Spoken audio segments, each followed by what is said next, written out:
Good evening, televiewers. You're welcome to another edition of Prime on My Media Prime. This evening, we are going to be looking at the surge in tribalism and discrimination in a country that has worked so hard to promote the ideals and policies of national integration and unity. Where has this policy taken us to, and how do we understand and explain the fact that with so much talked about national integration, we see a surge, an increase in acts of tribalism, discrimination when we go through our national life. Persons would want to travel with the birth of their tribesman. They want to bank with their tribesman. They want to do almost everything with their tribesman. Even when they create society, companies or enterprises, they want to rather recruit persons from their villages. How do we explain this in a nation that has worked so hard to get everybody integrated and be seen as Cameroonian? Where is that Cameroonian nationality? Why are we not seeing ourselves more as Cameroonians, but rather as persons from the south region? Why do we see ourselves more as les Ikang, as les Bamileke, as Kum? Why do we see ourselves more as les Nordistes and not as Cameroonians? We're going to be looking at that in the course of this program, and also we're going to be looking at voter apathy in Cameroon. More and more persons are skeptical. They do not believe in the ballot box. So we are asking the question this evening that if you do not believe in the ballot box, how then do you want your voices heard? How do you affect the desired change as a political party or a civil society organization? We are looking at this with panelists who are in the house with us this evening. Apostle Ambe Valentine is our permanent consultant on My Media Prime TV. Good evening, Apostle, and welcome. Good evening, Mr. Leo. Good evening, my co-panelists. Good evening, Cameroonians, and welcome to this edition. We shall be talking some very sensitive things today in this particular program, because tribalism, nepotism, ethnicity has been a major destruction, a weapon of destruction by the enemy against most nations, their growth, their integration, their unity, their love, and their political life. We're also in the company of senior barrister Ashu Emmanuel. He is the national president of the Reform Party with a lofty project to turn Cameroon around. Good evening and welcome. Good evening, Mr. Kum. Good evening, Prof. Good evening, Apostle Ambe. Good evening to all the televiewers. Good evening to the members and sympathizers of Reform Party. Good evening to all Cameroonians. It's always a pleasure being with you. I hope we are going to explore and tear apart this very interesting topic of today. We also in the company of Prof. Mark Anthony, who is a Pan-Africanist. A Pan-Africanist is someone who is pushing for African unity, but we note that yesterday we were talking about racism in Tunisia, and Apostle Ambe yesterday said that racism is the externalization of what we live in our nation, which is tribalism. So there is that direct link. Professor, we're glad to have you. Thank you very much, Leo, and to my fellow panelists, Senior Barister Ashu and Apostle Ambe. It is always a pleasure being on this platform. I think today discussing on the topic which we have to talk about tribalism.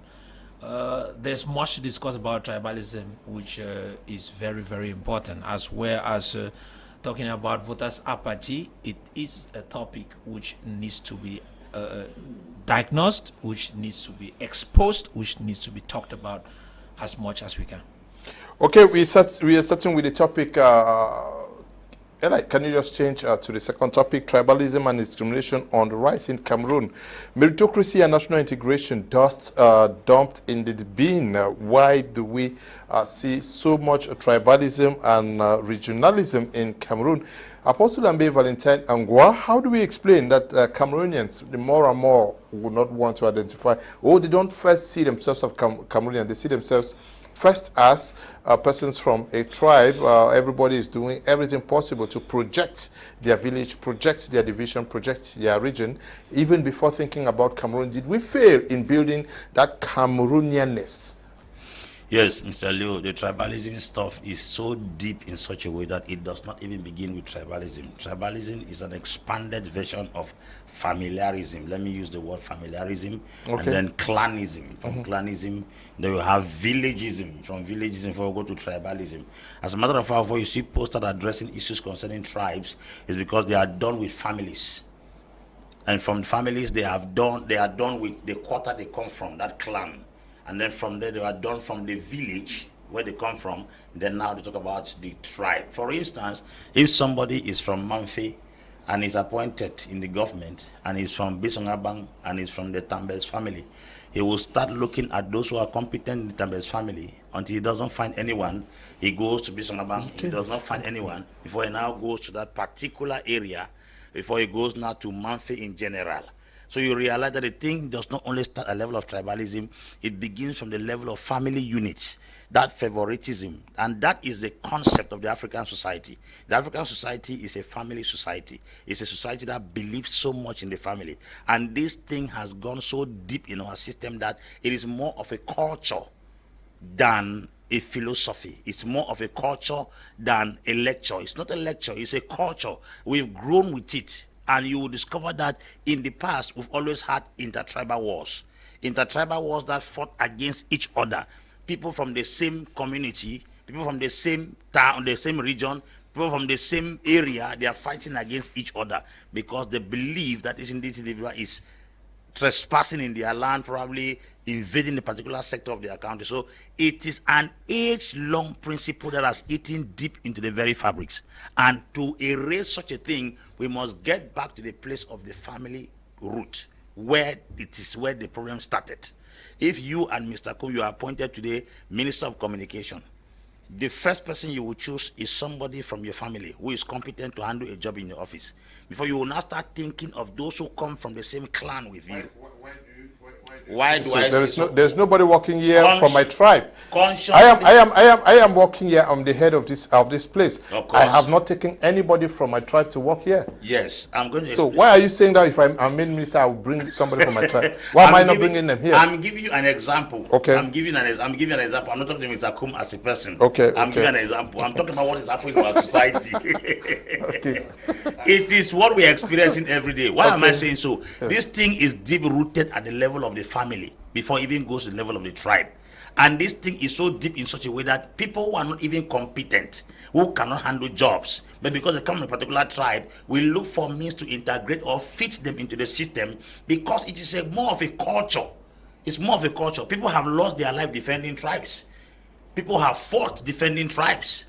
There are people who cannot fight for Cameroon, but they can fight for their tribes. Look at what happened in Magba recently. Yeah, but that is my question to you. Why don't we see ourselves first as Cameroon, ready to fight and die for the Cameroon?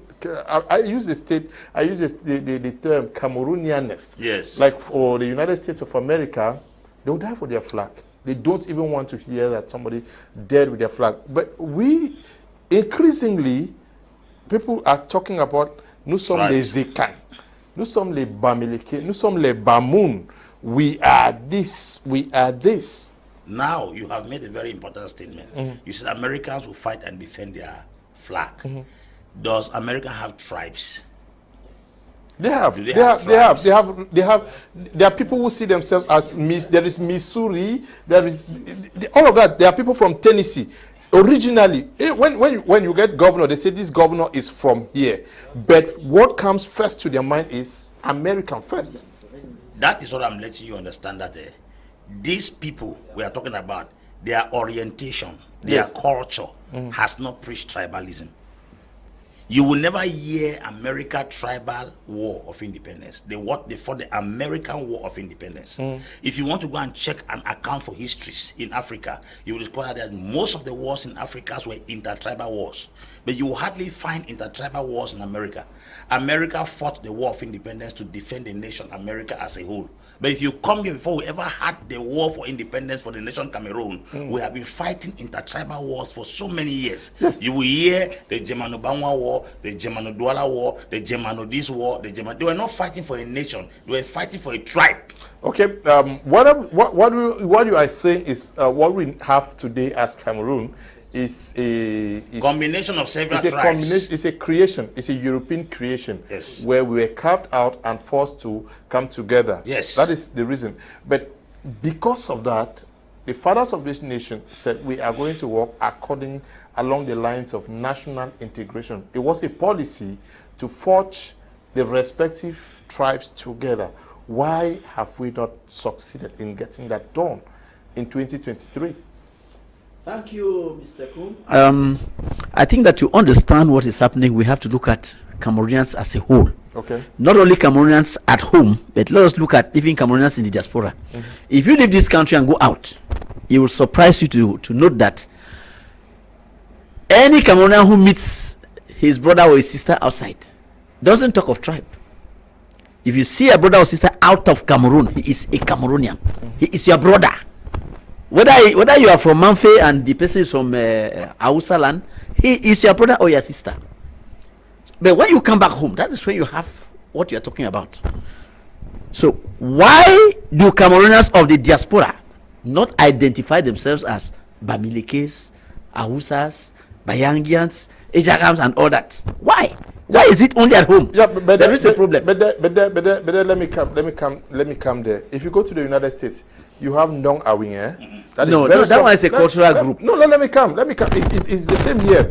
You have I don't know the name that they describe the yes. Masu. There is for Manu women. I have seen several they have organized something.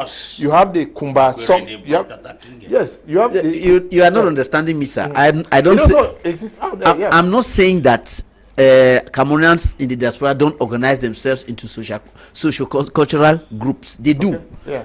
If any of them meets another Cameroonian that he has not met before, he doesn't say this is a Bamileke man, it's my brother or my sister. Okay.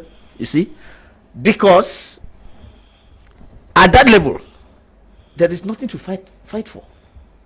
When you come back home here,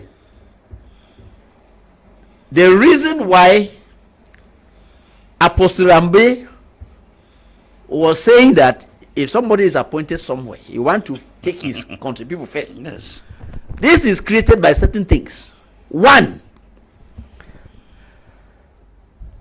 the first point is the suffering that has been meted upon the people by malgovernance that has brought about misery.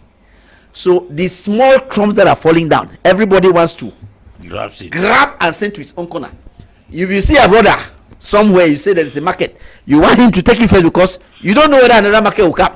So that is one of the reasons. The people they put in power to mismanage. So the people who are around, who have any opportunity, they behave like this who misappropriate public funds. So, hey, this is my own opportunity, let me carry. They don't even think about the consequences of what they are doing. What will happen if you are caught? That one is not their business. Let me carry first. So the first thing is this misery that has been caused by malgovernance. You ask the question, the founders of Cameroon wanted national integration. I am a product of that. In fact, they created the bilingual grammar school Boya as a laboratory for national integration. Most of us grew up not knowing, not feeling that this one is my brother because he is from Ejagam, or this because we were in classes where all the other students were from all the other nooks and crannies of Cameroon. In fact, right up to now, we have people who are in government with whom we were in class. I find it difficult to say this one is not. He's my brother. We were together for 7 years. Lying, one is up, one is down. We eat the same food. We play together. These are our own brothers. Why did they stop this? It is not happening today because they changed the formula. Formula of bringing people together from the very tender age and bringing them up, making them to grow. Instead of the government increasing that experiment to all the areas of Cameroon, they stopped it and said, okay, let the English culture continue on its own. Let the Francophone education continue on its own. Now, I will say that it is people who are in power who brought about this problem, because had they continued with the initial experiment that was done in bilingual grammar school, and which they tried to follow in lycée bilingue d'application in Yaoundé, we would not be there. I mean, we would have had all these bilingual high schools that are created everywhere would have followed the model of lycée bilingue Buya, and we would have had many more Cameroonians who look at each other as brother and sister. That is not the case today. And you see, the other reason being that when the Anglophone crisis erupts, people stand up and say, we want our state back. The Northerners say, we also want a state. The misery factor. Everybody wants to be given a part of the national body to manage, because there is mistrust. You don't trust the other person to manage your affairs for you. You see, there is not only misery, but there is mistrust. Mistrust in the people they put there. We of the opposition, we are accusing the CPDM that you are putting people in power who will swindle all the funds, and there is nothing for the common man. So that trust in the people who are appointed in government is gone. Those are things that we have to look at. If you don't look at that, you don't take the daily bread to every person's table. Senior Barister, you say the government is responsible for what this is, why this is happening. Have you taken a look at the private companies that have been created and see those who are recruited within these companies? Mr. Kum, I am saying that the government is responsible because they put in place a laboratory which was supposed to groom Cameroonians. They got the result. It's just like what they started in Yabasi, this pilot project in Yabasi, which was supposed to be emulated around the country, and they didn't. There again, they failed. That is at the government level. Let us look at the private level. No, when you go private, sir, when you talk of private level, I'm saying that from the onset, had they continued with the bilingual experiment and planted that all over the country, we would not be where we are today, because we would have had many groups of young Cameroonians who grow up looking at each other as brother and sister. Okay. That's what I'm saying. Prof, let's look at the recruitment policy in Cameroon.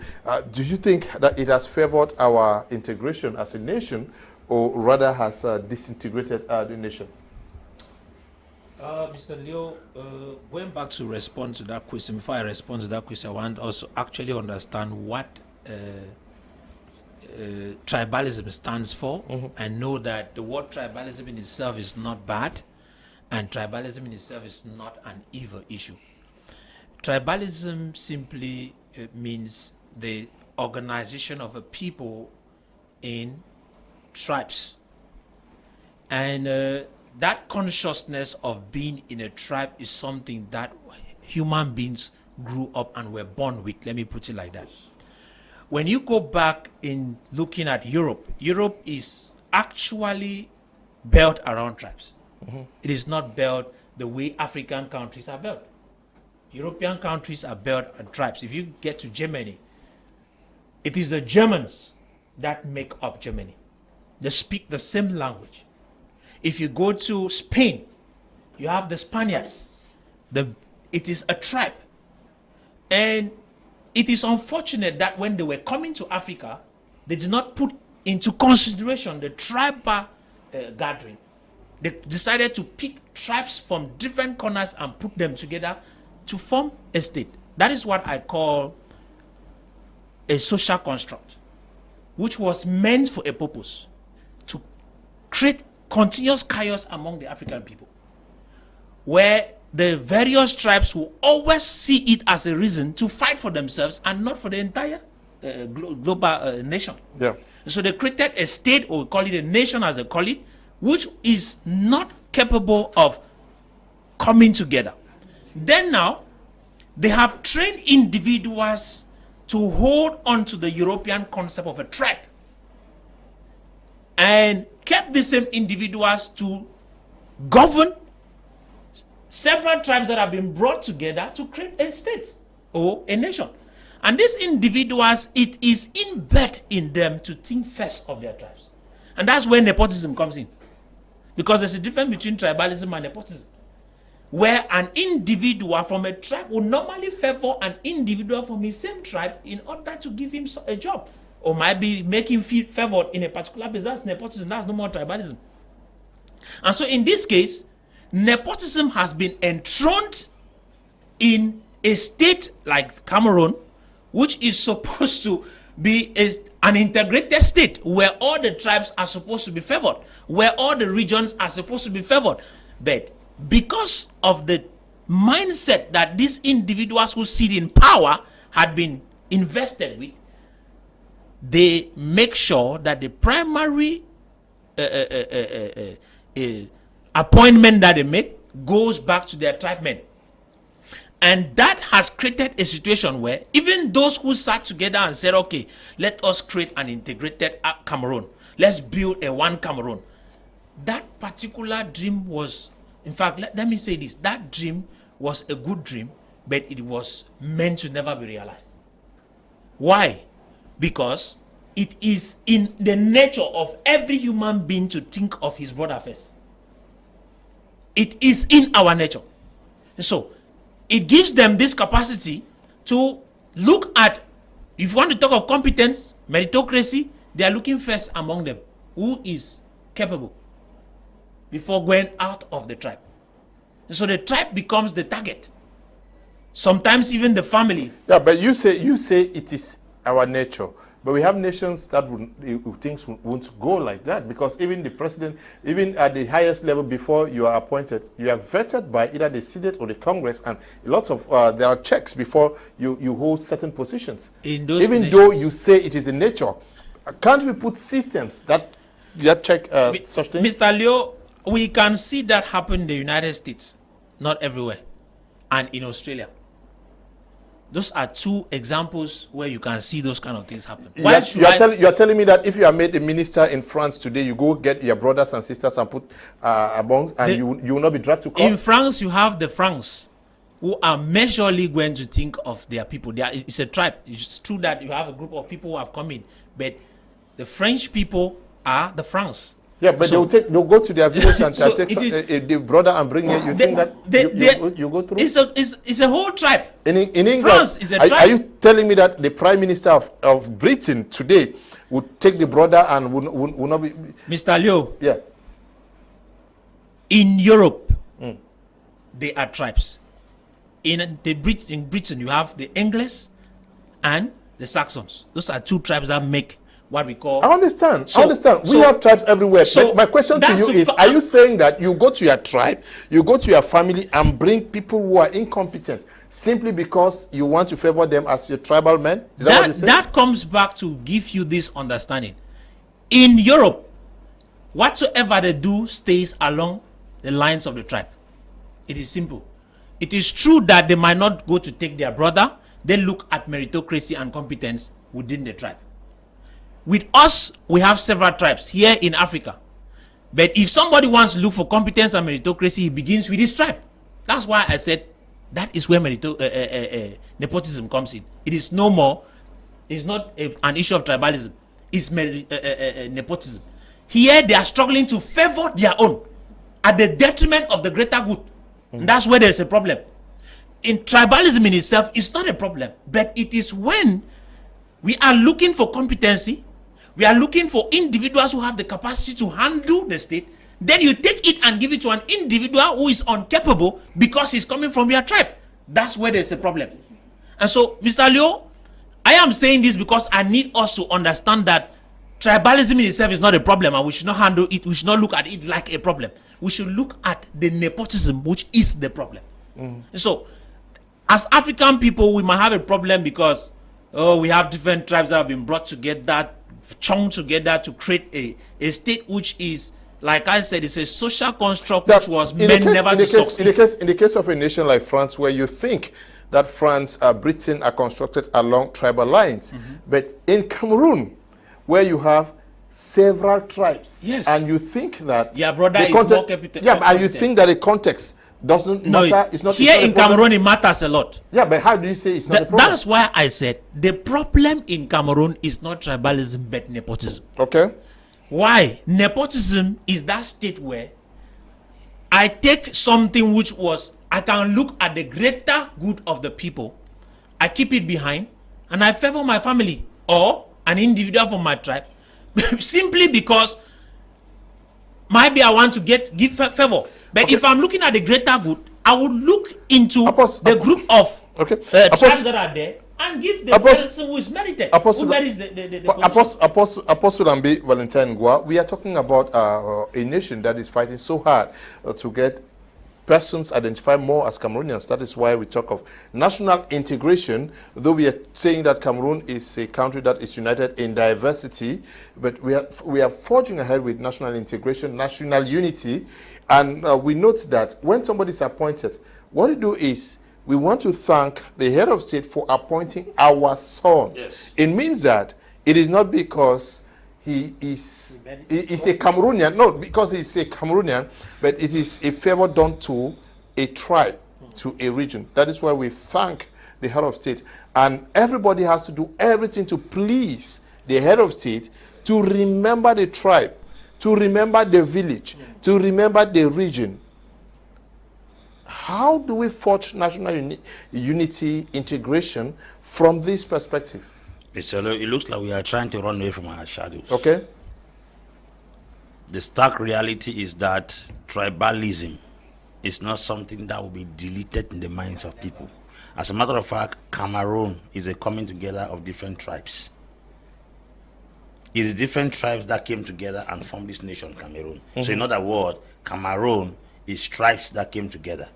So if you want to define actually what is Cameroon, it's tribes. Yes. What is tribes? They're coming together of different tribes. Many tribes. Israel is a coming together of 12 different tribes. So we just gave it name region. Northwest has tribes. Southwest has tribes. Split those tribes. Every tribe has a king. And these tribes that have their kings tells you that they have first somebody they are loyal to before the nation. Go to Nigeria, you have tribes. People from Yoruba land will listen more to what the Oba will say than what the president will say. People from Benin will obey what the Oba will say than what the president will say. So most African countries came together as tribes. That's the reason why we did not fight Cameroon War when the Germans came. We fought tribal wars when the Germans came. The Germano-Douala War, Germano-Bangwa War, Germano-Bafut War, Germano-Nsor War. These are all tribes. And then suddenly the Germans go away. You go and gather all these tribes down and come and give them one name, Cameroon. The name is an identity. No, it was already Cameroon under the Germans. That's what I'm telling you now. It was named Cameroon in 1472 by the Portuguese. Rio dos Cameros, River of Crowns. But that did not change the fact that the Solman has a language that only that community understand it. The Bamuns. They have a culture. They have their own music. They have their own king. They have the weapons of war. And when they were fighting, they didn't go and fight Nigerians. They were fighting tribes that were close to them. So that mentality that we belong to this particular geographical location gives us the impression that that man over there is a stranger.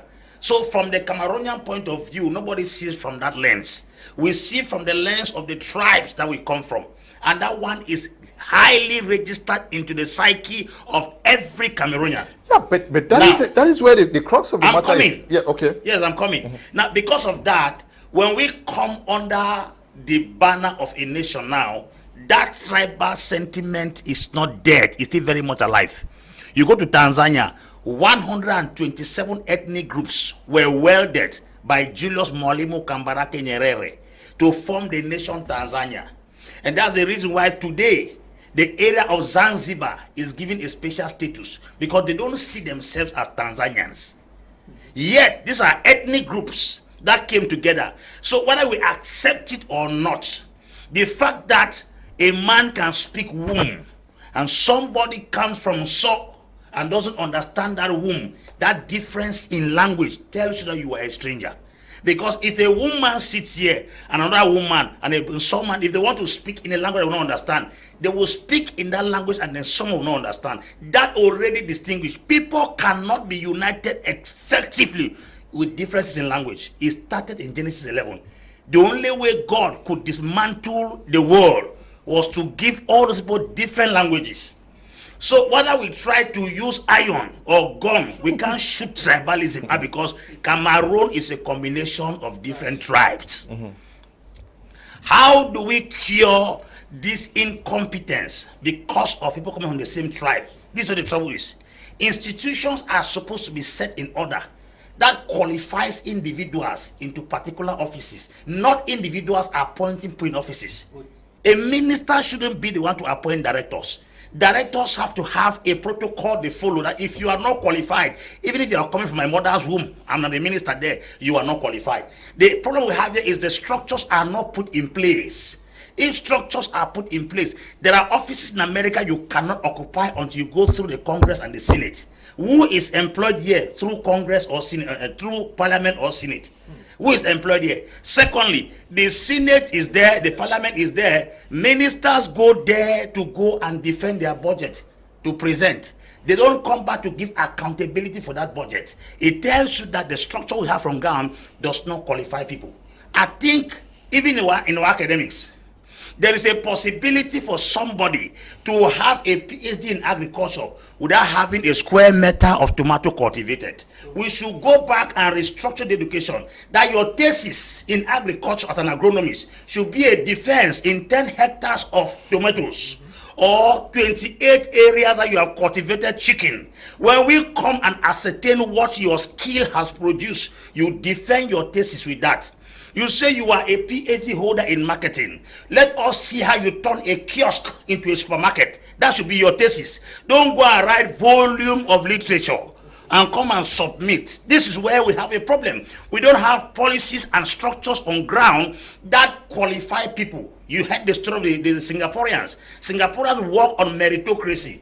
How do we ascertain meritocracy? It is not a man being appointed minister and being given the chance to appoint a cabinet. We empower people in offices like demigods. So when somebody becomes a minister of finance, he has the authority and the audacity to appoint director of communication under finance, director of taxation under finance, director of this under finance, director of that. Such persons are supposed to go through a panel that the minister will have limited power. His power is to exercise his right and duties in his office. But recruiting people under the ministry should be a structure on ground that qualifies you. Why do we set a panel to qualify men to enter ENAM? After they write that, why will we set a panel to qualify them for orals?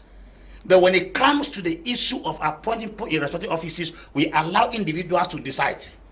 Ministers in Ghana, primary school teacher, principals, they are brought to the National Assembly. You defend your body and give accountability. If your body within the year does not, the Parliament sanctions you. Not that thing that your father is the Minister of Finance, you are appointed a principal with first school living certificate.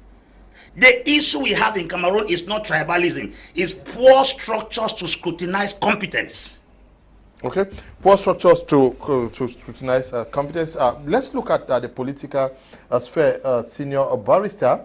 Do we also find our democracy greatly hampered by this issue of tribalism? Because whatever lofty manifesto is presented by Senior Barister, but because it's not from a particular area, the people will vote their brother simply because now brother. Mr. Liu, you see, Apostle Ambe touched a very important aspect of this problem. Before I come to your question, you see, the real problem we are facing here is that Cameroon is a country under construction. When you look at the educational system, there is nothing inside the school curriculum that tends towards nation building. There's nothing.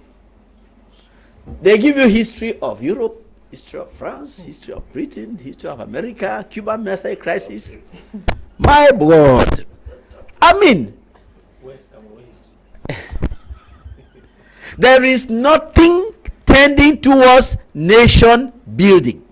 There is nothing that is going to fashion the hearts of these children, the brains of these children, towards protecting the general good.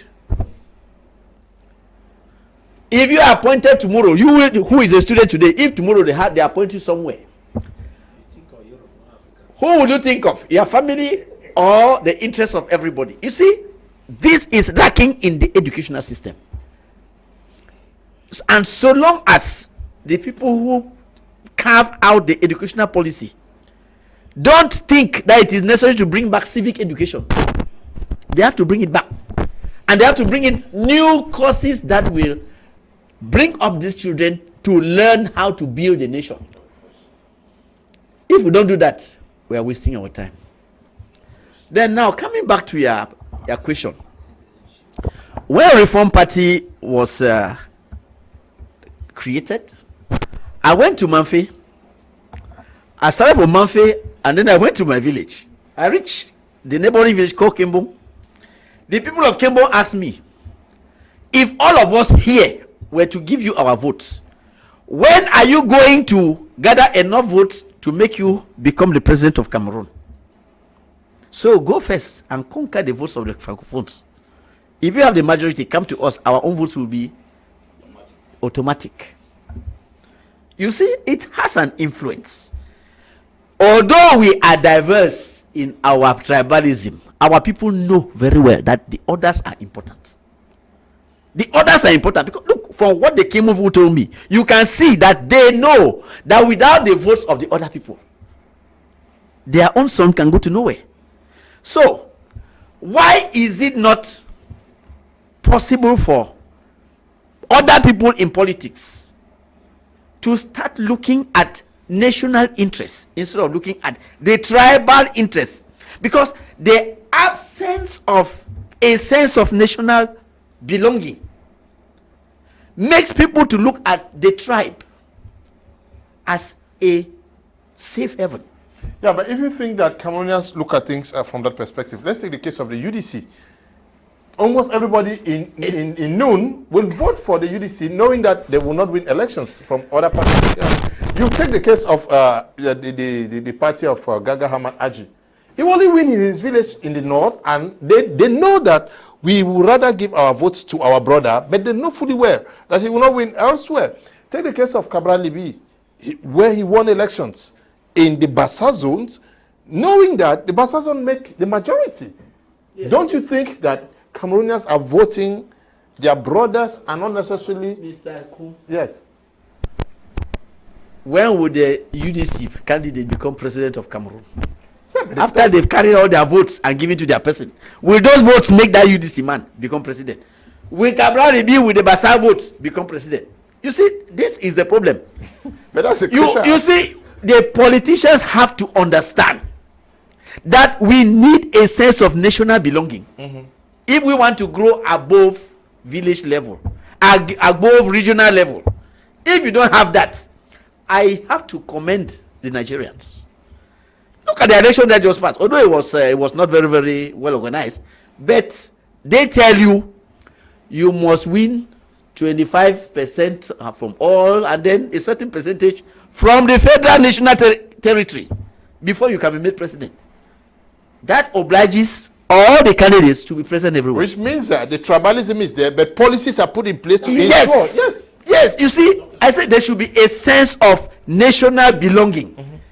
If you don't have that sense of national belonging, you will not fall back on your tribe like the Bamu people and say, okay, let us have our own people here. We shall go to the parliament, and then we shall go into small arrangement with the CPDM so that they give us crumbs. No, sir, that cannot take you to anywhere. You see, you cannot save a nation with that. You want to save the nation, the politicians have to put in place policies that have to awake the spirit of development in the people. When you go to the Njangi house, these are our country people who make the Njangis. If you happen to be a stranger inside Njangi house, let me not use the name of any tribe because some people may think I'm attacking them. Before if they are selling money at the table, they will rather sell to all their people, and you will be the last. I've gone to some kenkaris when there was shortage of zinc. I saw zinc. I priced it. They said the zinc was already bought. But as I was looking at tiles, somebody came and priced that zinc, and they gave him the price. I started buying. Then I turned and asked that young man, "You said this zinc has been bought. This man came after me, and you are selling to him." He said, "Ah." You see, a clear case of tribalism. This gentleman had kept aside a stock of goods that was to be sold only to his country people because there was scarcity. And those are the things that we are talking about. In how many years will they buy that material and build houses around the country? They will only develop their villages, and that can take them to nowhere. You see, that is why I am saying that the problem is that the people who are in government have done nothing to arouse in the Cameroonians a sense of national belonging. We even had a prominent political party head say that the head of state, just hear that, head of state was illegal and illegitimate. Can you imagine that? The head of state, which is an institution, is illegal and illegitimate. The head of state is not tied to any person. You can be head of state, I can be head of state, but you say the head of state, that is any person who is there, is illegal and illegitimate. Because he wants it to be tied to some particular tribe, which is not the case. Which is not the case. No, we have cases where persons are arrested in Cameroon. We have so many, and people will not want to look at what they did wrong, but because it is somebody from their tribe, they say it is witch hunting. We support him irrespective of the fact that he is wrong. We've seen so many cases of persons who are in prison today. I would say, no, it is witch hunting. How do we override the national interest? We think that because you are a brother, whether you are right or wrong, we just need to support you. To begin with, Mr. Leo, patriotism is built. Patriotism is, you are not born with patriotism. People are born with tribalism, not with patriotism of a nation. Why did I say so? As long as I'm coming from Babanki, I have the Babanki people at heart, and I think of them first. But what needs to change me from being a patriot, in fact, a Babanki lover, is the kind of educational base that I receive that permits me to start thinking of every other Cameroonian as a fellow brother or a sister. So the educational system that was put in place lacked that particular ingredient that permits the people to be built from a patriotic viewpoint. So the love for nation is not there because our institutions do not portray that. Even if you get to, you can put all the ministries in place, you look at them, the sense of patriotism is lacking. You get to go to wheresoever in Cameroon, you realize that patriotism is not in the hearts of the people. The love for your nation is not there. Simply because we have not been able to put the right mechanism that permits these people to be grown up with the thought of Cameroon being my first love before anywhere I'm coming from. As long as that is not in place, Mr. Leo, whatsoever we will say here will not change those people. So it is inbred in them to love where they come from. And so if you come to politics, you ask that they should vote, they are thinking of their brother first. You look at those who are in power today, the fight that you have is a fight that permits that a person of the same tribe who is in power should remain in power. Why? Because there is an African proverb that says that when my brother is sitting on top of the plum tree, I can eat black plum. And so as long as that, it is, yeah, I said it's an African proverb. So it makes you understand that it is right in us. Where I am seated, the next person I need to think of is who is closer to me. I will not look at another person when I have not yet looked at my own. And that is where there is a problem, Mr. Liu. We do not take the time to establish the right institutions, to build the right mechanism that permits the individuals who are capable of doing the job to sit in position. Apart from that, we look at our political systems, whatsoever is called democracy, our democratic governments or whatsoever democratic mechanism that has been brought to us is built still around tribalism, Mr. Liu. It is still built around tribes. Where, for example, you have KNU, what is KNUP, or what? KNGP, which is coming from the north. They think of the north. You have CDU, which is coming from the west. Bamun, to be particular, they are thinking of the people from Fumban. If you want to talk of, you see, in Cameroon, I've heard people say the SDF is an Anglophone party. Why? Because the chairman is from the Anglophone region. And that becomes a problem. Even though in 92, that same party was nationally recognized. It was a party that was voted all around Cameroon in 92. It is shocking that as time progressed, it dwindled down to become an Anglophone party. And the funny thing is that in Cameroon, most of our French-speaking brothers believe that Anglophones are a tribe. They see Anglophones as a tribe. They don't see it as a group of people. They see it as a tribe. And that's where there is a limiting factor. And so we have a problem in this country which we need to redefine a lot of things and rebuild a lot of things. We want to see a difference. We will talk and talk, but those who are concerned have not done any job to be able to permit the Africans to integrate, to work together, and to be a people. We have this thinking that those who are coming from this region are from that region. Apostle Ambe, Valentine. Mr. Leo, let me land there, you take over. So, Mr. Leo, we have a problem. 6 minutes now. We have a problem in that the way things have been organized is limiting the integration and the progress of our people. Okay. And that is where we need to go back to talk from. Okay. Apostle Ambe, Valentine, we seem to be attacking our system of education, that it did not prepare us to love the nation first. Okay. But then, when you go to school, Apostle, sincerely, you went to school now, were you told in primary, secondary school to love your tribe first? I don't know whether that was done, but I'm sure that, yes. Love my nation. Yes, everybody was to love the nation. Everybody, I was told to not love the nation, except we did not do civics and ethics. Senior Barister. No, we did civics. But civics. That's why I said it should be brought back. Why do you say we were not told? That's why I said it should be brought back. Yeah, I don't know where I was ever told to love my tribe from my secondary to primary to high school. But beyond the educational system, we talk as if we did not go to church. In church, we were told to love our brothers as ourselves now. Are we saying, why do we blame everything on our educational system? Was the knowledge we got from the church? Yes, that we should love everybody as ourselves. So if you love everybody as yourself and you are a Cameroonian, should you not love everybody as yourself? Mr. Liu, yes. There are things that education did not come to teach, it came to delete. Okay. we believe that education only came to teach us. No, education came to delete some things. Formatting. It came to format. They used to say the literacy of the 21st century is not only him that has not gone to school, but the person that refused to learn, unlearn, and relearn. Education did not just come to teach us new things. It came to delete wrong things.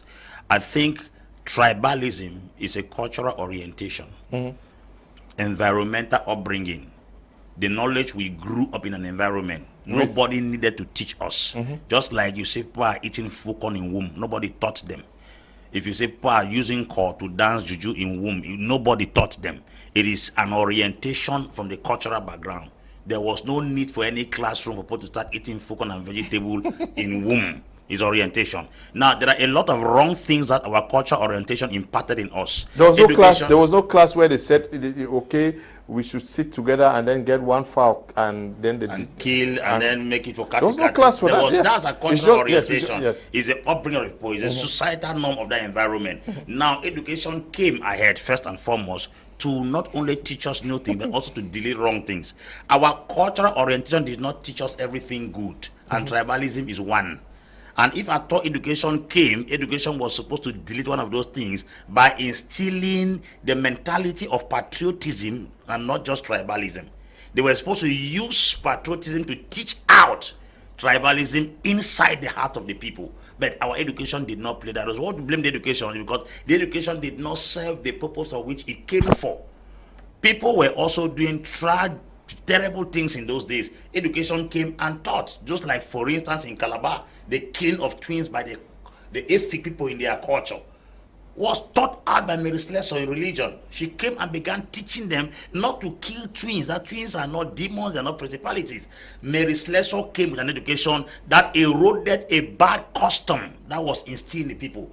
Also, education came to teach them out of using human beings as sacrifices. If at all, our education was built in such a way that we were brought to a place of understanding that it is not Banso, it is Cameroon. I am not a Cameroonian, or I don't pick death in the street of Douala because I come from Douala. I pick death in Douala because I'm picking death from Cameroon. Singaporeans now clean their nation, not because from a particular region they come from, but because they know that if a part of Singapore is dirty, it's the nation that is dirty. Yeah. It's not a whole, it's not a particular tribe. But now we were not given the opportunity. The impression is that when you are coming from Manu, you have to defend Manu people. That education that we needed to teach us out of that intoxication that came from the culture did not come to play. That's the reason why we have to. I had a meeting with some ministers in this country. I was one of the speakers in the meeting, and I told them about this clearly. I said, to be sincere, the educational system need to go back and teach on patriotism, because if children understand that patriotism is not just loving your nation, but be ready to die for it, they will never pick guns against that nation. I think we can edit out wrong information by bringing in the right information. Okay, by bringing in the right information. Maso is preparing a grand ceremony at the Yaoundé Multipurpose Sports Complex on the 9th of July 2023. Let's hook up with Abel Bella Samari, a communicator with Maso. Hello, Abel. What is happening out there with Maso? Hello, it's a pleasure for us to be part of this great show. Thank you very much for inviting us, the Mutual Assistance and Solidarity Maso, for this your show. The Mutual Assistance and Solidarity Maso is aimed at valorizing our African culture of what? Solidarity and assistance. It is very common to see Africans, especially Cameroonians, value themselves to tell you that they have come together to help somebody in times of sadness as well as in times of happiness. That is why the MASO, the Mutual Assistance and Solidarity, believe that if Cameroonians can value themselves together to valorize this African culture of solidarity and assistance with a contribution of 100 francs daily to help somebody to come out from the shackle of poverty, it will go a long way to ameliorate our living condition and to also valorize those of the informal sector who at times find it very difficult to survive under this hard economic situation we find ourselves. Yes, to tell you, the raffle draw ceremony will take place on the 9th of July 2023 at the Yaoundé Multipurpose Sports Complex. With your contribution of 100 francs CFA through Maso Classic, you stand a chance to be able to go home with a lot of benefits. Benefits in financing your project, benefit in materials for income generating activities, modern house for habitations, school fees loan for our children's school, household equipment, as well as automobile for your transport activities. Remember that Maso Classic helps you, it is refundable without any interest rate. On the other hand, we also have Maso Gold, where with Maso Gold you stand also a chance to have non-refundable items in the domain of financial of your project, income generating activities, automobiles, school fees loan for your children, household equipment, as well as automobiles for you to be able to carry out your transport activities. And we also have the opportunity to build boreholes for our community, assist in happy and sad moment to the tune of 2 million francs CFA. We have medical assistance which permits you to have a reduction of about 35% of your bill at the Mamu Hospital Complex situated at Kwabang. A bonus of 5 million francs CFA is paid to mutualists with 20 years of successful contribution and at age 60. With Maso,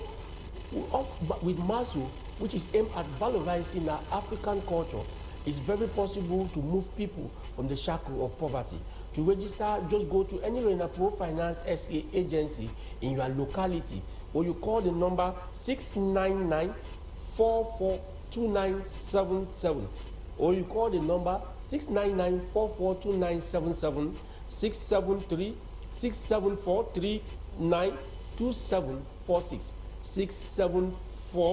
674-392746 or 695-339503. Remember that with MASO, we are out to valorize our African culture of solidarity and assistance. Thank you very much, Maso and Abel Samari, coming in there from Yaoundé, the nation's capital, telling us about this opportunity brought to us by Rena Prof to better the lives of Cameroonians. But we are continuing with our program out here in the studio. I ended with you. You landed already? Yes, no, I was still talking. Okay, 2 minutes. Yes, I was. I'm even lost. Just go ahead. Huh? Just go ahead. Yes. So I was talking about the issue of tribalism. I No, was you talking said about you educational said system. you said about you were talking about patriotism, Patriotism, yes. and that you had a session where you told The some ministers, yes, I told them that if we don't go back to our curriculum and plan patriotism as one of the subjects to be treated from kindergarten to university, so that it runs into the very blood of every Cameroonian to understand that your identity is the representation of the nation. I had the conference recently at the Diamond Hotel in Bonanja. I was teaching on patriotism. As a matter of fact, when you go to some place in Europe, you say, you are from Cameroon, they call it a feast. That is an individual that has given himself a niche in the nation, that the nation is being addressed through him. That if you are a failure, automatically that nation carries the disgrace because you are an identity of that nation. This is how Eritreans have been trained. Even on social media, if you speak against Isaiah Afwerki on social media, Eritreans will fall on you like rain. They will insult you. Isaiah Afwerki is our president. He may not be right, but because of the way they have been taught to defend everything that is Eritrean, they stand to defend Eritrea at all costs. They will settle their scores back home. They will settle their errors in the house. But you external parties will not come to sabotage, disgrace, or run down the image of their president, because they will do everything to defend you. And if at all we instill this issue of patriotism, I will tell you certain things that will happen. This next people who are entering into voters' apathy will disappear. People don't love their nation. That's why they don't vote. Because if we truly love, Cameroon has a population of about 26 to 27 million. When registration of votes go on, only about 3 million people vote.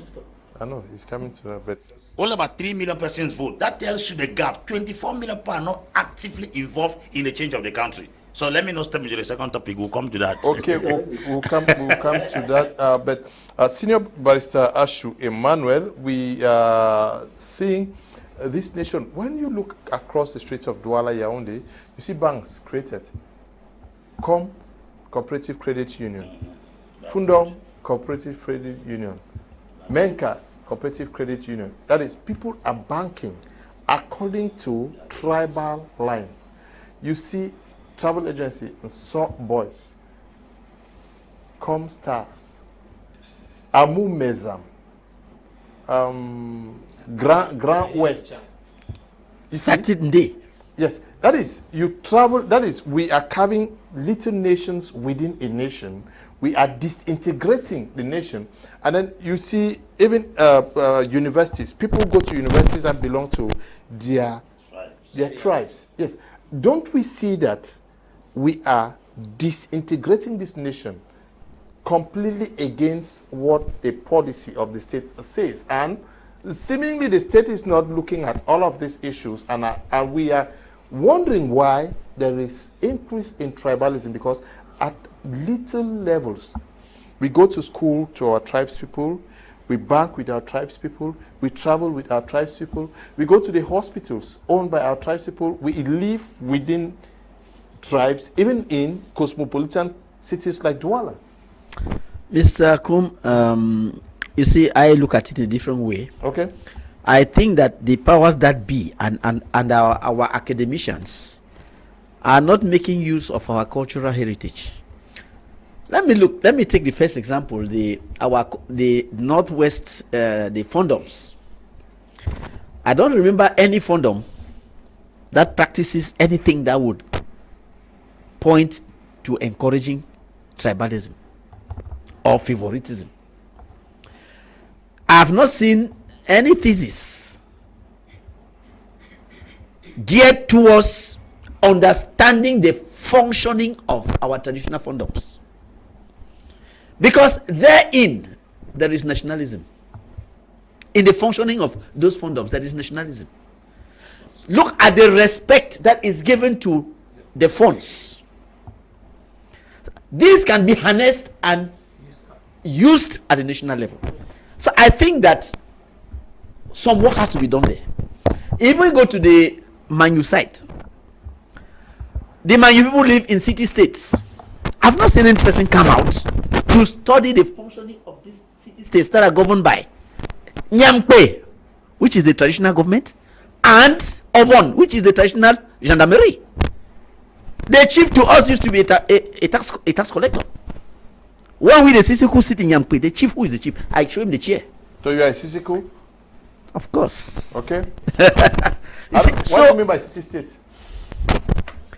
Every village is like if you remember the Greek history, the history of Greek city states. Every village is an autonomous community that governs itself. It doesn't depend on another village to do anything. Okay. That's why I talk of city states. Okay. You see, therein we have our own principles that groom up people and children to respect elders, to respect the traditional norms, to respect community, to have this sense of belonging. You see, let me take the example of Nyankwe. When I was growing up, it was a white man. I met a white man who has spent about 40 years in our place, trying to understand how Nyankwe functioned. And everybody around was told, hey, if we let him know, he will take to his country and expose the secrets of Nyankwe.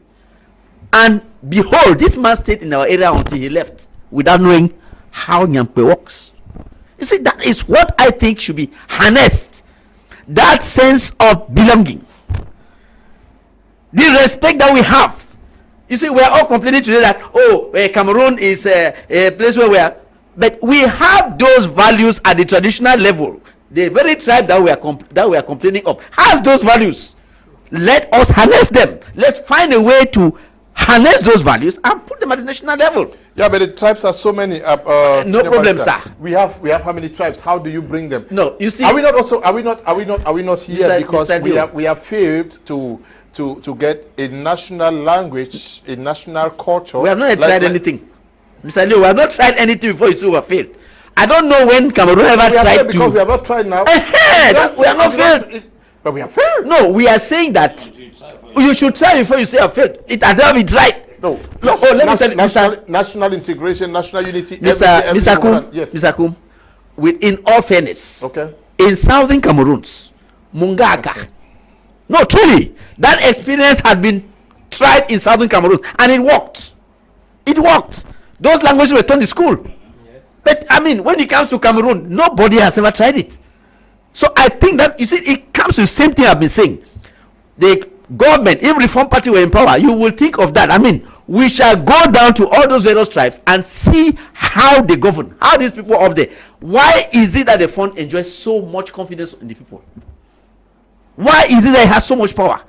And that is the type of power you want your head of state to enjoy, which is different from personality cult. The fund is a dictator. No, sir. You see, look, you see, it is different from personality cult, because when you say, Mr. Pobia, thank you for appointing our son. When the fund speaks, Senior Barister, when he says anything, you just say Mbe. Whatever he says, that is how it happens. Yeah, now he said, you say Mbe. Is that what you want? Oh, whatever he says, when he say have you come, you don't say I have come, you say Mbe. That's all. Mr. Leo. Yes.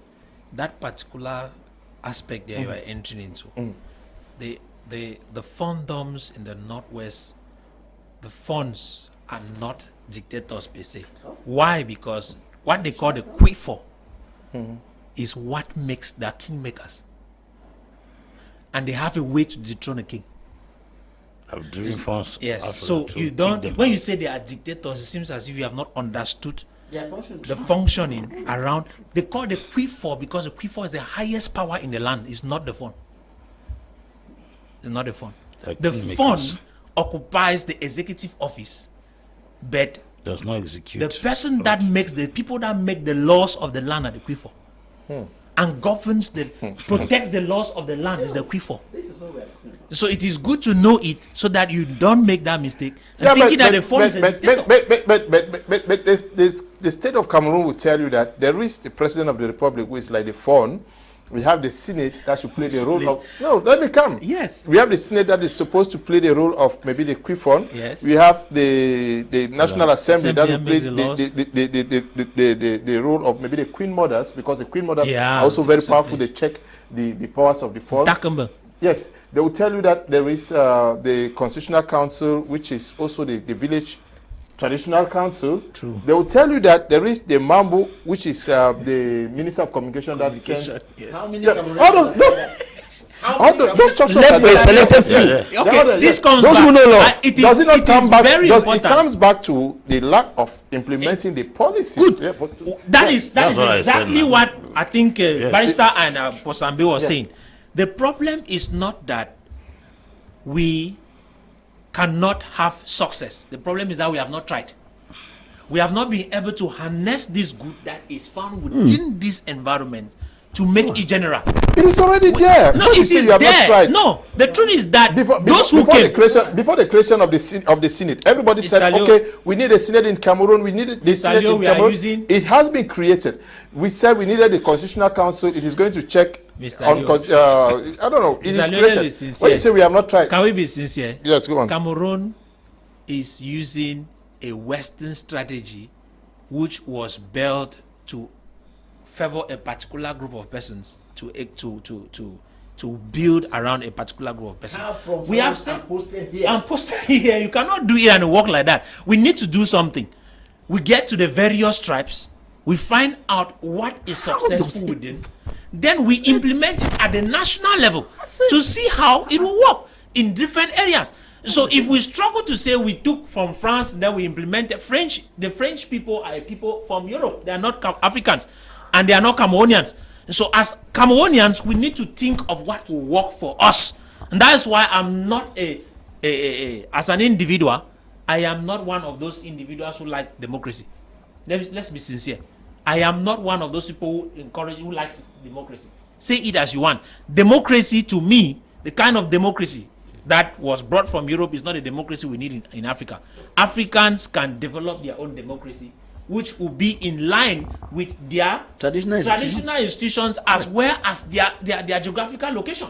We don't go borrow from somewhere, just implement. It will not work. Because what we are having here is copy and paste. And that is where there's a problem. We expect to see results, but the results that happen in France will not happen in Cameroon, because Cameroon is not France. We are a people that were groomed to believe in our various tribes. I will still come back there. In our tribes, there are different things that we will see there. If you borrow what was done, for example, if you come to the Bakuri people, there is this that was borrowed from the Bayangi land and brought Basinjom and brought over there, and it is functioning. Why? Because they look at it as a cultural display that will permit the people to associate, to integrate in a way, and it's functioning. I think that can happen at a national level. So we should get to different tribal backgrounds, pick up from there, and come build a national system that will permit us succeed. So, Mr. Leo, in sincere basis, we cannot blame Cameroonians for the failure that we are seeing right now, because those who are at the helm of the nation actually went and picked up something which does not work in Africa and brought it to make it work in Africa. We are not Europeans. Let's come back to that point. And the dream was that it will work in Africa. Education that we have in Africa, that's why at the beginning you spoke. We sit in class to teach. You are teaching children about fishing in Norway when there are fishes in Limbe. You don't talk about Limbe, you are talking of Norway. So how do the person and with all those errors, we end up not teaching Africans Africa, we teach them Europe. How do you expect them to succeed in Africa?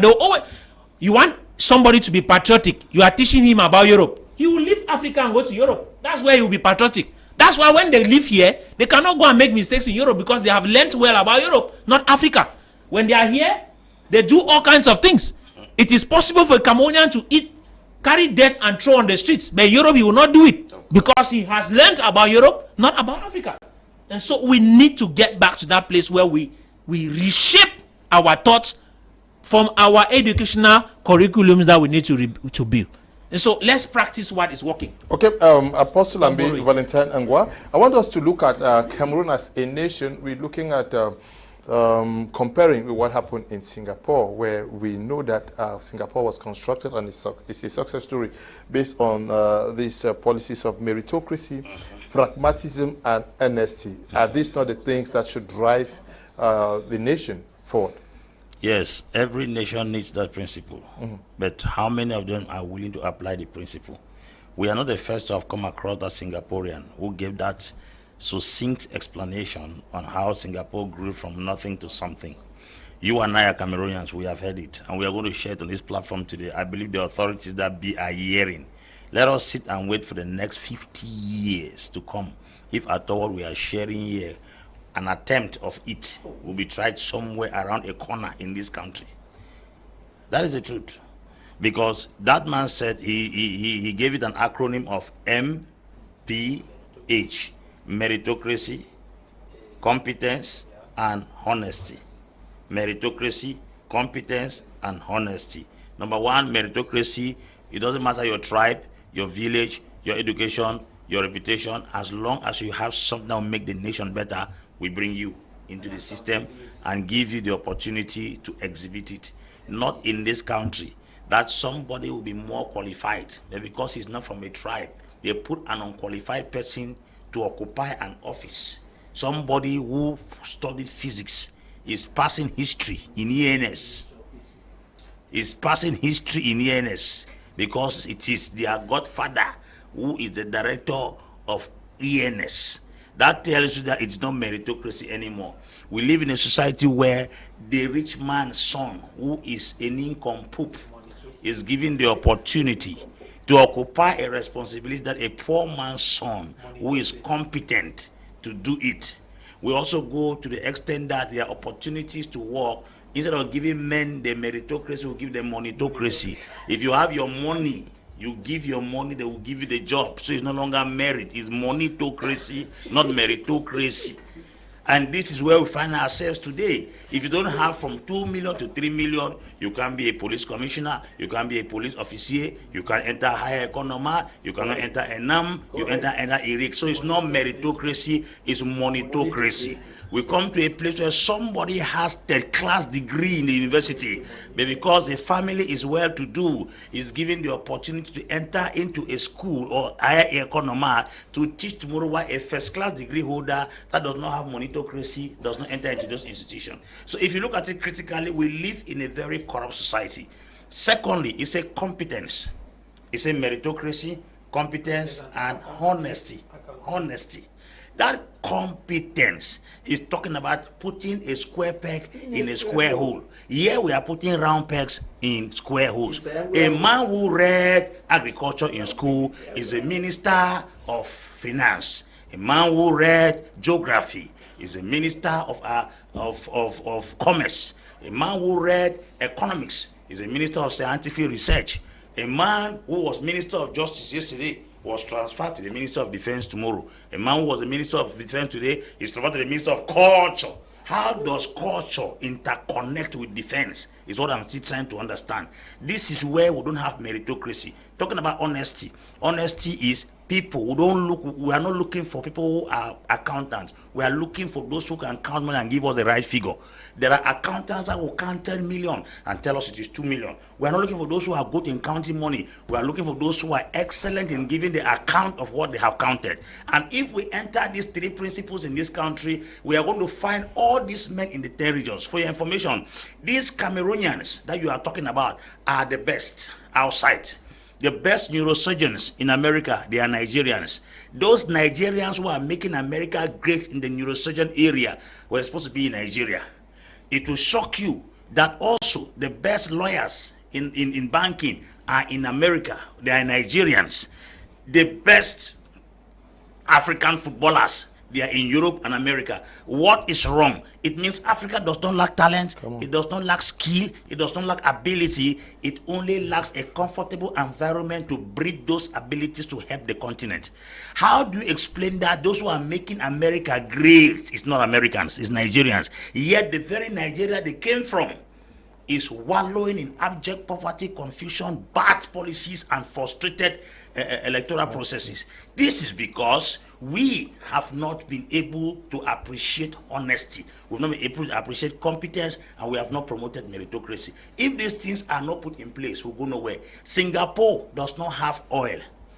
It doesn't have gas. It doesn't have iron. It does not have bauxite. It does not have rubber. It does not have manganese. It does not have gold. It does not have silver. It does not have diamond like Cameroon has. Singapore is a port country. It's a country with a port. That port is the only resource or source of income through which Singapore generates income. Yet from that little source of income, they have turned the country into a heaven on earth. That's to let you understand that we don't need more natural resources. We need human resources. The poverty of a nation is not the absence of material or natural resources, it's the absence of human resources.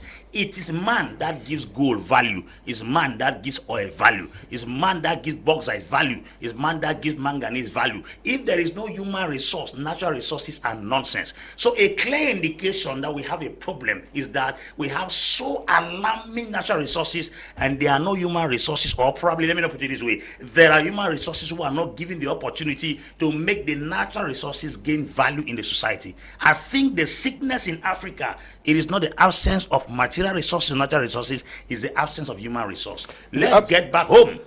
Let us get back home. We're moving straight to our second topic for tonight, which has to do with voter apathy in Cameroon and across the African continent. How do we understand that Cameroonians, Africans would really want change, yet they don't believe that that change can come through the ballot box? How do they expect to effect that change? And we say somebody is in power for 20, 30, 40 years, and we want him to leave, yet we do not participate in voting. We do not register. We do. How do you even conceive a different way of making change as at the municipal, legislative, senatorial, and presidential levels? Well, Mr. Kum, you see, we have to understand, first of all, the various types of regimes that exist in Africa. In Cameroon, for example, we have the presidentialist system. But if you look at the type of system we have, it is an acute presidentialist system, because a presidential system is a system that they take the presidential system and take powers from the other organs and reinforce the president with them. But in Cameroon, this one is acute because they bring the presidential system, they bring the parliamentary system and attach it to it, and then they carve out a system of services attached to the presidency. So you are in a system which is parliamentary and presidentialist at the same time, because they tell you that when the elections come, the party that wins the majority will provide the prime minister. But that prime minister will propose a government to the president. When we look at it, we know that the prime minister never proposes anything. The government comes from the president. In fact, the prime minister is appointed on the same day with his government. So when did he propose his government? So you look at the system that exists, you can now understand how this will translate on the field, on the voters. In Cameroon, voters have been disillusioned. You see, voter apathy came about as a reason of the disillusionment of voters. They've tried in the 90s. They say, we'll give our votes to John Frundi. Some other person was declared winner. We've given our vote to this other party. Still, at the same time, they say, okay, let us leave it with them. Let us live with them. You have elections where 1.5 million people decide for 23 million. So this is very serious. We have to make these people understand that if they continue to sit at home and cross their legs, they will be governed by the minority. Now, look at what happened in Nigeria. Little known Obi just came up with his Labour Party and has successfully challenged giants until we have this tussle now that the people are saying it is Obi who won, it is Tinubu who won. I mean, who knew about Obi 10 years back? Who knew? Little known. So, you see, what people know, people have in their hearts that the CPDM is so good at frauding elections that whatever you do, they will win. We have to make them understand that CPDM is not that big, it's not that great. They have lost elections in this country. What the people need is real hope. If they have real hope, they have a project that is like Mr. Obi's own in Nigeria, that moves the people, that brought out the youth. A project that can make people dream. Look at what Mr. Eto, look at Samuel Eto, why he came. You see, this man came with a new spirit. Many people who had abandoned the stadium started going to field again to watch football. It is now in this country interesting for people to watch football. We need that type of dynamics in politics so that the youth should be interested in politics. The women who constitute the majority, many of them just fold their hands and remain behind. They say, well, it is in the African tradition, it is the men. Sorry. Our women have to get up. When the women, look, this Takumbong, when they in SDM, when these women stood up, we saw what they did. Right. We saw what what they did in Bamenda. It is not only the Bamenda people who have Takumbong. Even in the South, we have similar institutions. We were talking in the other topic that we have to make use of what we have, or what traditional institution we have, to salvage the nation. This is another example. We should go back to our traditional institutions and get these women out, let them participate in politics, so that many people should be interested in politics, let the majority govern, and we should avoid this thing of sitting in the house and allowing a minority. There was one, the last council elections, when I saw the figures coming in from Bamenda, I was so shocked. Police stations where you had 25 votes. This is terrible. 25 votes for one police center. Bamenda, a whole city, 25 votes for one. No, it's terrible. You see, people have to understand that if you don't participate in politics, then politics will govern you.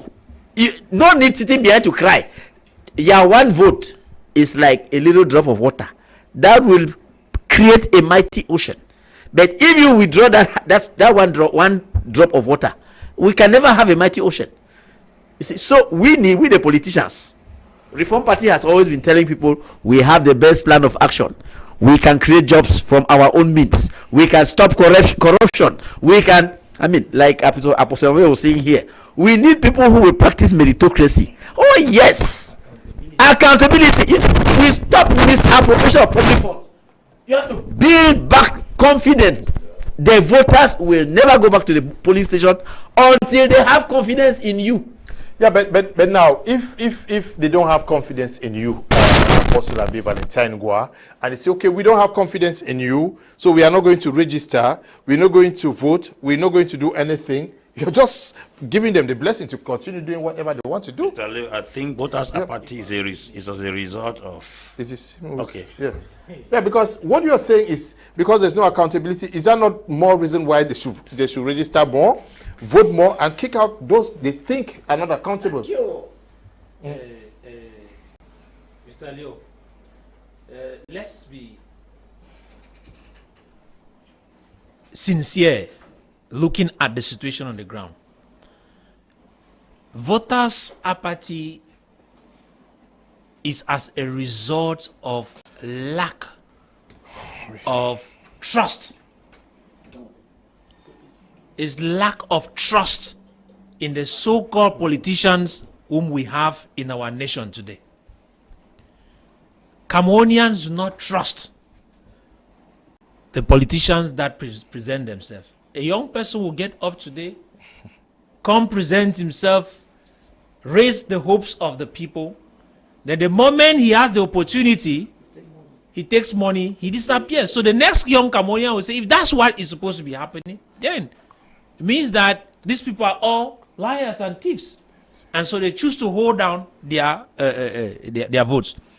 But Barister said something which I should think that this year he should, in fact, from now to 2025, he should be one of the persons who should be able to spur and stir up Cameroonians to get to believe in something. Because as the president of a party, he should make, in fact, me here, I should be one of the first persons to believe in you. So it is very important that we should have confidence in the person whom we are willing to put our votes. We have quoted Obi in Nigeria. Obi as a governor did what a lot of politicians will not do. For example, remember when he was supposed to be visited by the federal president, the president of the Federal Republic of Nigeria, his state was supposed to be visited. Normally, there was supposed to be a presidential lodge that would be built, and the amount of money that was allocated for that construction was over 400 million naira. He refused that if that money is supposed to be used in doing that construction, he can do that same construction for 80 million. And he decided to say he will arrange his own lodge for the president, since he's coming to make just 2 days to come and stay there and then go him back. And the president came and stayed in his lodge. He evacuated and allowed the president to stay in his lodge. 400 and something million that was voted. The people got angry that he is struggling to bring a higher arm. The next was his lodge. They voted money of about 200 and something, 80 something million naira to reconstruct his lodge. He refused. What he used to redo that particular structure was about 80 something million naira. Then that is why at the end of the day he was impeached. He was impeached not because he did evil, but because he was struggling to be straight. And then he fought for it and came back. He proved beyond doubt that he was somebody that the people should trust in. And they trusted him and gave him, this time when he came, when he came this period, he reduced even his comfort. When he came this time, I don't get your line of this. Mr. Leo, Mr. Leo, let me say something. Are you giving the Mr. impression Leo, can that I say because you are too good, that can I land, Mr. Leo? The fact that you are bad, is that not an extra Leo, motive to vote you out of Mr. power? Leo, let me land now. Yes, you he as an individual, I was using an individual because Barister used that individual. He as an individual made the people to trust him. And so when he came for presidential election, the people trusted him because they had seen him prove himself before. And I think that in Cameroon, if Cameroonians are supposed to trust you, to give you their vote, it is very important that we start showing them that we are trustworthy. If Cameroonians cannot trust you when you are just maybe a councillor, a municipal councillor, if they cannot trust you when you are a mayor, if they cannot trust you when you are a parliamentarian, when they cannot trust you if you are a senator, even the president of a party, then how do you expect them to vote you to run the nation? It becomes difficult. And so I think that if we must encourage Cameroonians to go actually register to vote, we must give them something to believe in. If you do not give them something to believe in, it will push them to stay, fold their arms and wait, look at you. When the time comes, In a country of over 23, 26 million people, 1-point-something million people will go vote. Yeah, but what's the sense of what you're saying? What I am simply saying, you asked me a question which I answered. But if this guy is not working in your interest, and then you say, okay, I will not vote, the few of his militants who register and vote, they'll keep him there. But that's how it's supposed to be, Mr. Leo. No, that's not what what is. I don't think that's how it is. But when I say that is what is on the ground at the moment. You are struggling to build skyscrapers in the air. We build from what is on the ground. Mr. Leo, let me put some water in his mirror. You see, It's too dry. no, he doesn't seem to get the point. Mr. Leo, you see, we are in a society where people don't have confidence in politicians, and that is why they remain in their homes. One of the reasons why they don't have confidence in politicians is that the government up there appoints elites. They appoint elite who don't speak for the people. Master, excuse me now. No, this is his time. You spoke now. Go on now. So I was saying 30 that. 30 seconds, sir. Thank you. I was saying that with the elites we have are not trustworthy. So if we have a party that comes up and gets the elites who are down there and in whom the population has trust, those elites will pull the people back to the ballot box. Yeah, but you say they have people that they don't trust. So how do you even get people to vote because they are untrustworthy? Yes. No, those up there are untrustworthy. Yeah, let us go down to the field and get the trustworthy ones. No, but what you guys are saying is telling people that, okay, since these guys are untrustworthy, don't go and register. No, that's not what we are saying. The fact that they are untrustworthy. No. We are asking people to get trustworthy elites at the grassroots who can represent them. Even young people who are trustworthy. Yes. I don't know whether this is me who is not understanding well. Mr. Leo, voters' apathy in this country is as a result of the foundation of multipartism. The very first elections conducted in this country was highly rigged to the extent that it even punctured the confidence. I remember as a young man completing primary school within that period of the first presidential election in this country, almost everybody was involved in politics. Yes. Youths were in the streets dancing. I remember as a very young man I was dancing. The old, the young, the middle age were dancing. Suffer don't finish SDF. I Joe, welcome can see suffer. Pobia is falling to rise no more. Those are the songs we sang in 1990, 1991, 92. Little children were dancing from Mutengene down to Tiko. Bamenda, you will see pictures of those from the far north everywhere, people of our age, which means when multipartism came, the entire nation welcomed it. Now, the elections were conducted within that period, and everybody from a screen, clearing screen, knew that the SDF won the elections. But when the results were read, it is CPDM that won.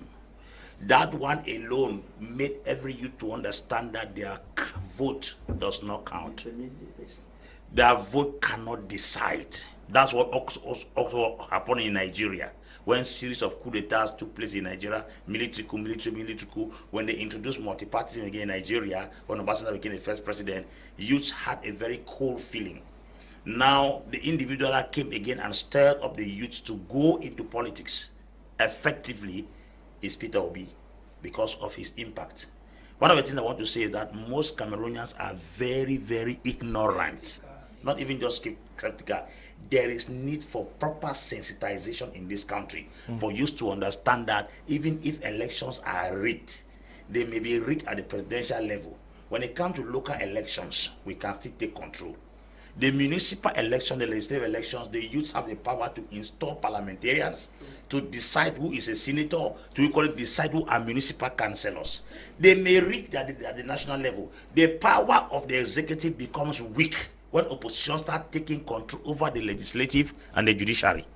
So I think now if we take the councils, we take the parliament and the senate, the president will not have a senate and a parliament that endorses everything he speaks. Because according to the law, everything the president speaks has to be vetoed or scrutinized by the parliament or the senate before it goes through. But because of voters' apathy, one particular party has majority over the parliament and the senate. Therefore, whatever the president says is a law. Imagine the 100 seats in the senate Reform Party has 30. SDF has 15. PAP has 20. Do you think that President Paul is going to say tomorrow that tomorrow there's probably a day? The Senate will say no. We are sitting here and according to the Constitution, it's not like that. That's the reason why it is difficult for American president to make decisions, because why? You go to the Senate, it's a draw between Republicans and the Democrats. You go to the Congress, there is a draw between Republicans. So you don't sit and rule America as your compound. The reason why the president has so much power, we gave him. We gave him because we are not in position where we can counter what he says. The Senate has authority to counter what the president says. But because of voters' apathy, children don't vote anymore. So let them rig presidential election, but they cannot rig mayorship. They can't rig parliamentary election. They cannot rig senatorial election, because why? These are local elections conducted in communities, and if we want to start affecting the political landscape, we must start protecting our vote in constituencies. Let us decide who is the parliamentarian going to represent us, not the one that is teleguided, tailored, packaged, and given to us to loot. There are many parliamentarians in communities because the people develop voter apathy and they selected somebody who is not even their candidate and give to them. So I'm challenging Cameroonian roots. Number two, when the voters increase, it becomes difficult to rig. Yes.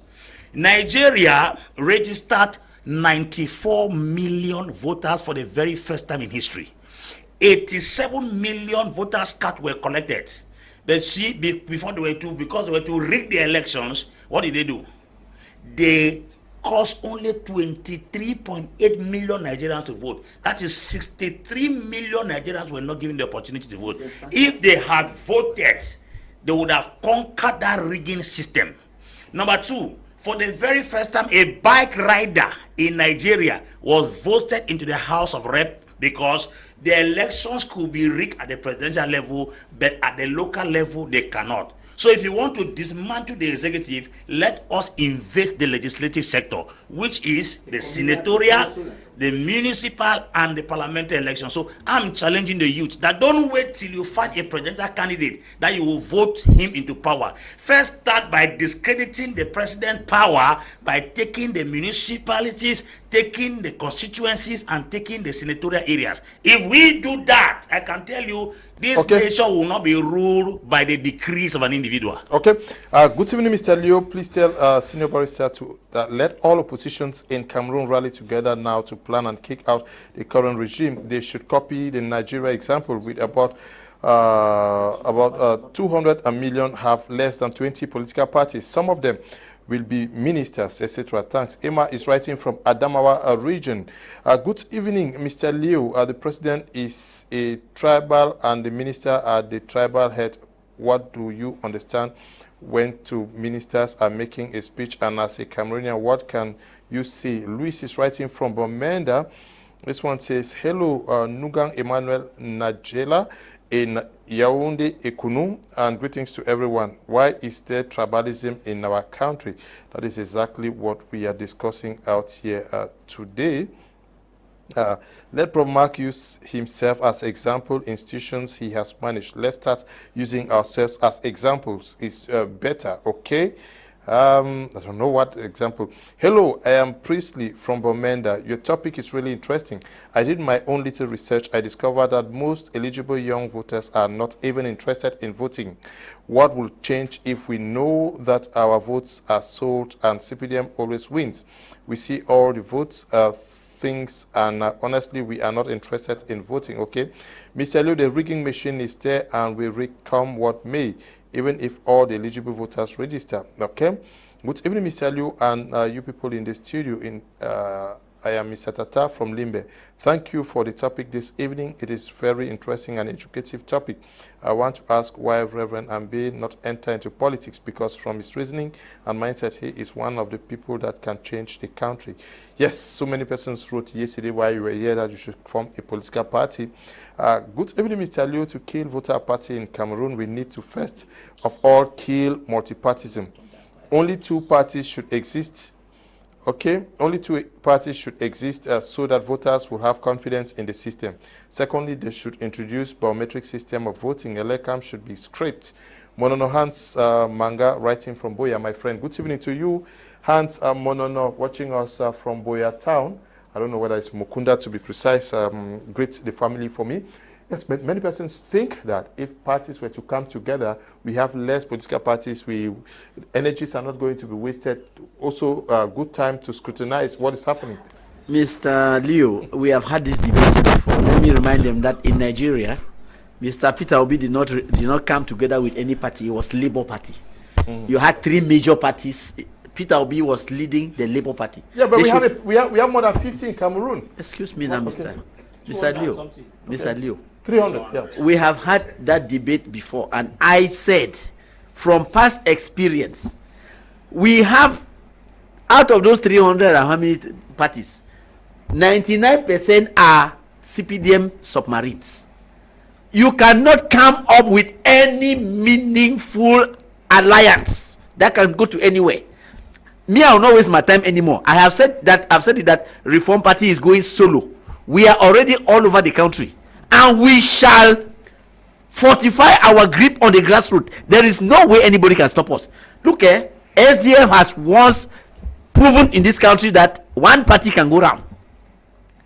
Now Reform Party is in the extreme north. We are in the north. We are in the east. We are in the center. We are in the littoral. You can complete it. Northwest and southwest. You see, the problem here is people don't believe that their own can get to the point. I don't know why. I sent you images of the activities of Reform Party in the east. How we champion voter registration. I want the people in southwest and even northwest, despite the critical security situation, please do your best to champion voter registration. I know that the people who are on the grassroots, who are at the grassroots, are trying to fish out the people who can represent the people, the real representatives of the people who can pull crowds. Those are the ones we want. We don't want these people here who will live and come down and say, I am an elite, support me, I want to be parliamentarian. No, sir. People don't want those type of people anymore. We want the people who will speak your mind. Yeah, but don't you think that the fact that the opposition is not coming together is also causing people not to believe in the possibility for a single party to win the CPDM? That is because why they're not voting, because everybody says the CPDM has won before, even before elections. Mr. Kum, that is because that language has been down there since. Okay. And I am saying that it is time for them to have a rethink. I have never seen one single election in this country that was won by any coalition. One single one. Somebody tried to say here one day that there was a coalition of political parties of the opposition. A coordination. The coordination won but no election. SDF was the mammoth in the coordination. I was secretary. We had personalities who came to join SDF. Yeah, but at the time... But they had no political influence. Yeah, but at the time, the SDF had so much influence in Cameroon. The Reform Party, do you believe that the Reform Party can make... we are doing better than that, sir. No, truly, I have to be true. When SDF had that influence, SDF had nothing in the east. Did they?